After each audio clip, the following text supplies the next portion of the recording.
Chris and Dave's emotions are on my mind. Just getting by. Many of those intense feelings elude me. Jeff Ament plays the calm bass guitar. His name rarely made headlines, his face often obscured in the stage shadows, and he never needed to shout to be heard. Despite everything, his deep, chilly, and methodical bass lines kept Pearl Jam together. No one can ignore that. The world thinks of Kurt Cobain, Eddie Vedder, and soul-tearing lyrics when they think of grunge as a Seattle rebellion. Few realize that Jeff Ament constructed a rich, steady, unshakable musical foundation behind those cries. Shaped by a rough Montana childhood. There, he learned to survive in silence, revolt without devastation, and speak up. In 30 years, he never left the band, playing low, resonant notes without scandal or drama. Jeff Ament was the shadow that brightened the spotlight, so he never sought it. He went from a hamlet of a few hundred people to the Rock and Roll Hall of Fame as if it were natural, thanks to his everlasting dedication to music, himself, and things not meant to be displayed.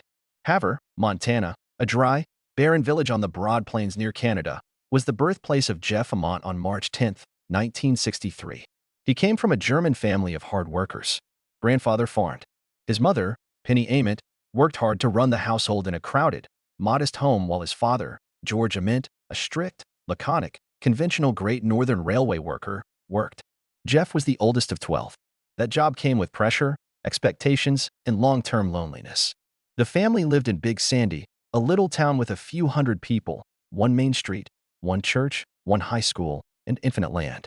Hard effort, calm endurance, and no whining were the norms. Jeff grew up early helping his father mow lawns, shovel snow, and fix pipes, learning to handle a hammer before he understood his times tables.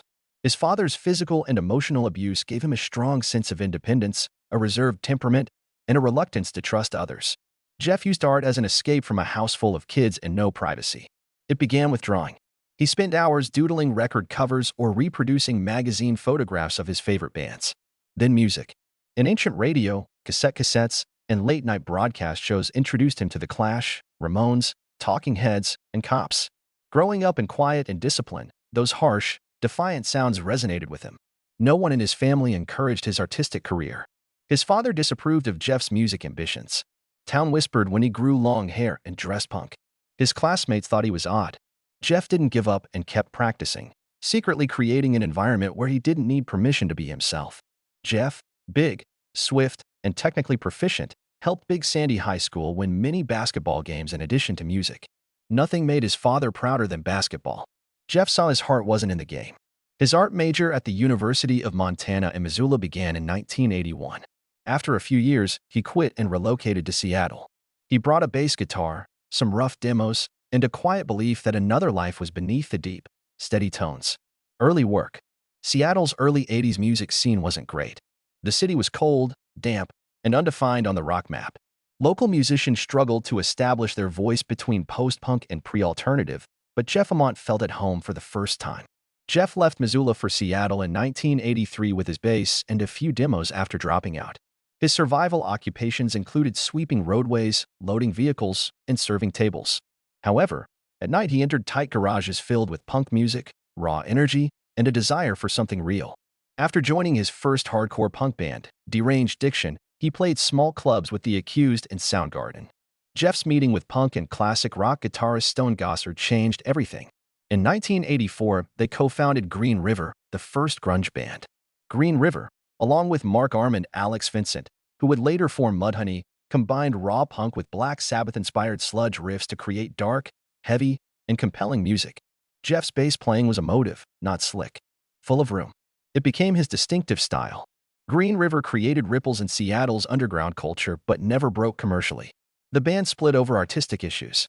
Mark Arm preferred lo-fi punk, but Ament and Gossard wanted bigger albums and record deals. Not merely a musical difference. It disclosed Jeff's nature. Though silent, he follows through on his beliefs. After Green River broke up in 1987, Jeff and Gossard created Mother Love Bone with flamboyant frontman Andrew Wood. Jeff joined a band that could last for the first time. Their colorful, sensual glam rock, funk, and grunge sound had commercial potential. Jeff was more than a bassist. He developed posters, record art, and was involved in production, giving the band a unique look and sound. Apple was their 1989 debut album, released in early 1990. Tragic events occurred days before the album's release. Andrew Wood's heroin overdose destroyed Jeff's hope, direction, and faith in his path. Apple became a posthumous record after Mother Love Bone broke up. Jeff Ament went into a profound crisis and lost everything again just when success appeared imminent. In that void, lifelong friend Chris Cornell brought him back into the studio to create Temple of the Dog, an Andrew memorial. Jeff first met Eddie Vedder there, a quiet California newbie who entered the studio with scribbled lyrics and silenced everyone with his singing. They didn't know it, but those ashes would start a new rock era. Career success. None of Pearl Jam's members expected legendhood. They were supporting each other following Andrew Wood's tragic death. From those ruins, Jeff Ament, Stone Gossard, Mike McCready, Eddie Vedder, and Dave Cruzan formed Pearl Jam, a new band no one had ever seen before, and released their debut album, 1991, one of the most influential rock records ever. Jeff showed he was more than a bassist from the start. He created the structure, demos, name, and Pearl Jam's visual identity, from album covers and tour posters to t-shirt designs. But most significantly, he recognized stillness in music. Jeff Ament's bass lines were deep, frigid, and vibrating with a silent grief that couldn't be defined, unlike Grunge's Wrath and Chaos. Jeremy, a melancholy song about a school-bullied youngster who committed suicide, was composed by him. The song propelled Pearl Jam to the top of the Billboard charts and allowed Jeff to express his childhood feelings, having felt like he belonged nowhere. Other songs like Nothing Man, Low Light, Nothing As It Seems, and Pilot were where Jeff expressed his soul through sound. After 10, Pearl Jam became a global phenomenon, but Jeff never let celebrity consume him. Jeff was one of the strongest supporters of the band's refusal of music videos, award shows, and corporate-style promo tours. He and Gossard testified before the U.S. regarding price gouging and market dominance with Ticketmaster. Congress. Jeff rarely spoke, but his views were clear and principled. Pearl Jam endured 30 years. Internal strife, lineup changes, commercial decline, and personal losses. But Jeff Ament never left the band, gave up, or stopped contributing. He maintained peace behind the scenes. He maintained the rhythm and soul on stage and in music. Jeff tried various side endeavors outside Pearl Jam. Three Fish, a rock world music R&M collaboration with Joseph Arthur Tracemets, King's X's Doug Pinnick, and 3 solo albums. Tone, 2008, While My Heart Beats, 2012, and Heaven Help, 2018. He played most of the instruments himself, each with its own personality, sometimes weird, sometimes so quiet it felt meditative, but always with one unshakable quality. Jeff Ament's music pursued depth, not popularity. Jeff wore a t-shirt recalling hundreds of indie bands he adored when Pearl Jam was inducted into the Rock and Roll Hall of Fame in 2017. A silent thank you to his spirit-forming underground scene. Not Jeff Ament's name. It was about his boyhood late-night radio broadcasts, Nameless Voices. The true reason he stood. Success was never about fame for Jeff Ament. It concerned this. Nothing that made him love music was betrayed. Challenges and struggles. Jeff Ament doesn't show his anguish. He has never complained publicly, written a memoir, or leveraged personal misfortune for celebrity. Throughout his musical career, he has encountered moments that could have broken anyone and moved through them with quietness, discipline, and a deep belief in doing what's right. Jeff Ament was first shaken by the heroin overdose death of Mother Love Bone lead singer Andrew Wood in March 1990. After Green River failed, Jeff and Andrew became close friends and bandmates who renewed hope. Apple, the band's debut album, was finished, contracts were signed, and the tour was set. Everything pointed to them becoming Seattle's next big breakout. Andrew died days before the album's release. A collapse that crushed Jeff and the band. He became emotionally paralyzed. He remained silent, as in childhood. No media appearances or grief explanations. He only did one thing. He retreated and wrote music. Jeff, Chris Cornell, Gossard, McCready, Matt Cameron, and Eddie Vedder performed in Temple of the Dog, a memorial to Andrew, during this time. Jeff found Pearl Jam in that studio after playing bass to Say Hello to Heaven, the softest goodbye he ever performed. Pearl Jam is one of the most enduring bands in music history, yet Jeff and Eddie Vedder, two very different personalities, had internal tensions. Jeff was meticulous and creative, experimenting with images, movies, and album art. Vedder was reticent, anti-commercial, and uncompromisingly private. Jeff was the only Pearl Jam member against stopping music videos after 10. He believed visual storytelling could enhance music's message. That disparity strained his artistic relationship with Vedder. Jeff and Vedder have always maintained an unspoken gap, even though they never broke up. Oddly, Pearl Jam needed that divergence to stay balanced. Jeff is the core, Vedder the shield. One keeps the band focused. The other prevents suffocation. As Jeff exited an SUV to record at Southern Tracks Recording Studio in Atlanta on April 27, 2009, three knife-wielding thieves attacked him. After smashing the windows, they held him and his assistant and grabbed his laptop, phone, and almost $3,000 in personal goods. Although unhurt, Jeff called it one of the most terrifying moments of his life. Jeff refused interviews. No headlines were made from the occurrence. He didn't post life lessons online. Just returned to the studio, he finished the album. Just peaceful continuing, no complaints or public demands. Living without scandal or noise may seem safe, but Jeff Ament has found it lonely. He stays out of the spotlight in a music industry that values attention, neglected and sometimes forgotten. When people mention Pearl Jam, Jeff Ament is usually mentioned last. No romanticized biography, shocking quotes, or redemption arc for his addiction, but if you listen to the bass in Nothing As It Seems or Low Light, you'll hear every wound, endurance, and unexpressed phrase. They're all okay. Jeff Ament has no tabloid-worthy romances. No public weddings, celebrity children, romance stories for the press, showy hobbies, or headline-making statements. Like his bass, his personal life is deep, subtle, and silent. That calm exterior hides a dynamic, layered, and very humane inner reality, one Jeff shields by not revealing. While his contemporaries traveled to Los Angeles or New York to be closer to the music industry, Jeff retreated to Montana, his birthplace, to escape the glitz. He lives near the forest, away from stage lights and industry noise, with only wind, trees, soil, and room to ponder. He said, "I need space. I can't be myself where everyone fights for light." It wasn't merely a city escape. It was philosophy. Silence feeds music. Jeff's bond with his younger brother Barry Ament, his longtime artistic partner with Ames Bravares, is crucial. They've made hundreds of tour posters, Pearl Jam and other famous artist album covers and visuals. Jeff sketches, designs, and conceptualizes in addition to playing music. His partner, Barry, needs no explanation. The brothers won Best Recording Package Grammys for Lightning Bolt 2015 and the Chris Cornell Retrospective 2020.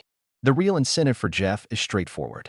Jeff Ament builds free skate parks for teens in impoverished regions, primarily Native American reservations, in addition to music and design. He funded and personally built over 25 Montana skate parks through the Jeff Ament Skate Park Fund.